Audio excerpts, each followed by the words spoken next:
এটাই স্বাভাবিক। মানে আপনার একটা খুব ভালো একটা প্রেম আছে, সেই প্রেমটাও কিন্তু ভেঙে যাবে। কারণ হচ্ছে দেখবেন বলবে কি যে ও তো উদ্যোগ কী করবে। এই যে সরকারি আমলাদের রাষ্ট্রীয় পর্যায়ে যে অতিরিক্ত ক্ষমতার যে ব্যবহার, এই ব্যবহার হ্রাস করে নিয়ে আসতে হবে এবং তাদেরকে সম্পূর্ণ জবাবদিহিতার মধ্যে নিয়ে আসতে হবে এবং উদ্যোক্তাদেরকে সামাজিকভাবে যেভাবে মূল্যায়ন করতে হয় এবং রাষ্ট্রীয়ভাবে যে মূল্যায়ন করতে হয় সেই মূল্যায়নের ব্যবস্থা করতে হবে। আমরা যদি উদ্যোক্তাদের মূল্যায়ন করতে না পারি তাহলে আমরা কখনোই নতুন নতুন উদ্যোক্তা তৈরি করতে পারবো না। এবং খুবই কমন বাস্তবতা, আপনাদের বাংলাদেশের সামাজিক বাস্তবতা আপনি এড়ায় যেতে পারবেন না।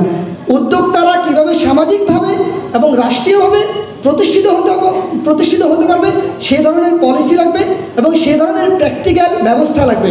দেখুন, ব্যাংক থেকে শুরু করে অনেকে অনেক কথা বলেছেন, আমি সর্বোপরি এই তিনটে জায়গাতে আমি ফোকাস করলাম।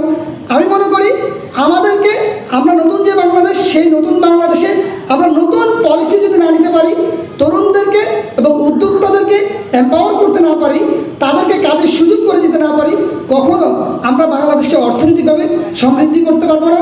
এবং আমি আশাবাদ ব্যক্ত করব আজকে যে অ্যাসোসিয়েশনের যাত্রা শুরু হচ্ছে, সেই অ্যাসোসিয়েশনের হাত ধরে আগামী 1 বছরে মিনিমাম 10,000 উদ্যোক্তা তৈরি হবে ইনশাআল্লাহ।